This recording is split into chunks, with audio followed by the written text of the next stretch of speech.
नमस्कार, star TV Bihar देख रहे हैं आप और मैं आपके साथ वंदना। बिहार की राजधानी पटना में नीट छात्रा की संदिग्ध मौत का मामला लगातार उलझता ही जा रहा है। इस केस की जांच अब सीबीआई के हाथ में है, लेकिन घटना के 1 महीना बीत जाने और सीबीआई के हाथ में इस केस को मिले 11 दिन बाद भी जांच एजेंसी को कोई ठोस सफलता नहीं मिल सकी है।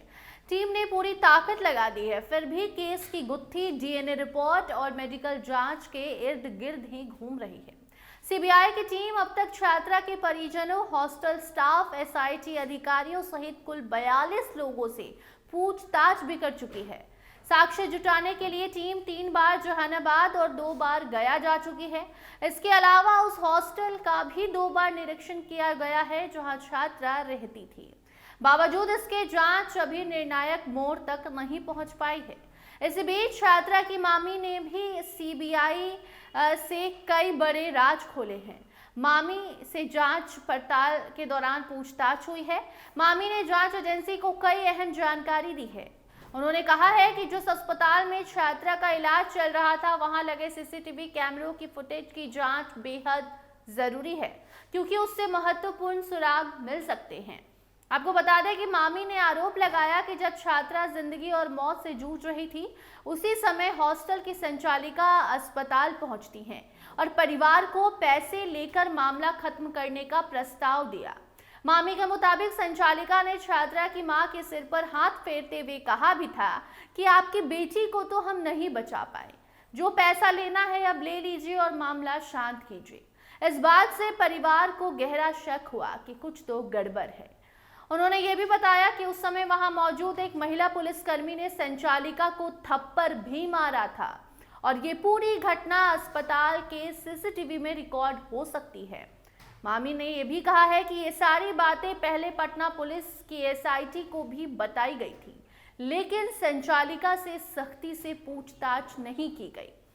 सीबीआई अब एसआईटी की भूमिका की भी जांच कर रही है। आरोप है कि संचालिका को थाने ले जाकर सिर्फ बॉन्ड भरवाया गया और छोड़ दिया गया। ऐसे में सवाल उठ रहे हैं कि शुरुआती जांच में कहीं कोई लापरवाही तो नहीं हुई है। परिवार ने यह भी दावा किया है कि उन्हें 2 बार धमकी मिल चुकी है।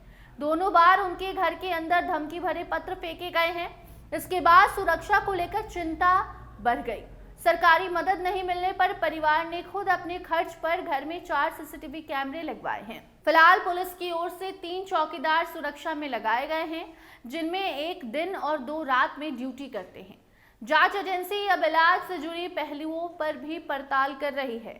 सीबीआई ये भी जांच कर रही है कि छात्रा को जिन अस्पतालों में ले जाया गया, वहां सही इलाज हुआ या नहीं। क्या समय पर सही उपचार मिलता तो उसकी जान बच सकती थी। परिवार ने अस्पताल पर जानबूझकर लापरवाही का आरोप लगाया है, इसीलिए दिए गए इंजेक्शन और दवाओं की भी जांच की जा रही है।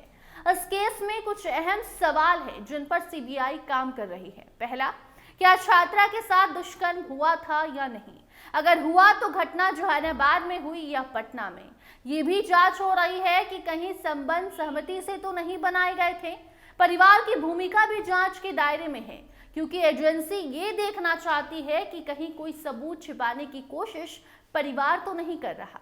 एक बड़ा सवाल उस कपड़े को लेकर भी है जिस पर स्पर्म मिलने की बात सामने आई। जांच एजेंसी ये जानना चाहती है कि वो कपड़ा पुलिस को परिजनों ने क्यों दिया और पुलिस ने उसे तुरंत जब्त क्यों नहीं किया। इसके अलावा छात्रा के भाई के मोबाइल फोन का कॉल डिटेल रिकॉर्ड यानी कि सीडीआर भी खंगाला जा रहा है। जरूरत पड़ने पर उसे पूछताछ के लिए पटना बुलाया जा सकता है।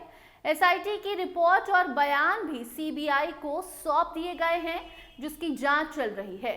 जांच के दौरान 5 जनवरी की घटनाओं को भी रिक्रिएट करने की बात सामने आ रही है। उस दिन छात्रा अकेले जहानाबाद से ट्रेन से पटना पहुंची थी। स्टेशन से बाहर निकलकर ई रिक्शा से हॉस्टल के पास उतरी और वहां से पैदल हॉस्टल गई। इसी पूरे रास्ते को टीम ने दोबारा जांचा भी है। फिलहाल इस हाई प्रोफाइल मामले में कई सवाल अभी भी अनसुलझे हैं। अब सबकी नजर सीबीआई की जांच और मेडिकल रिपोर्ट पर टिकी है, जो इस केस की सच्चाई सामने ला सकती है। और इसी बीच मामी ने जो थप्पड़ कांड बताया है, इसकी भी अब जांच चल रही है। फिलहाल इस खबर में इतना ही। इससे जुड़ी कोई नई रिपोर्ट आएगी तो वो आप तक हम जरूर पहुंचाएंगे, ताकि आपको भी मालूम चल सके कि नीट छात्रा का मामला कहां तक पहुंचा। सीबीआई क्या कुछ जांच कर रही है और क्या कुछ उस जांच में उसे मिल रहा है। फिलहाल हमें दीजिए इजाजत, देखते रहिए स्टार टीवी बिहार। धन्यवाद।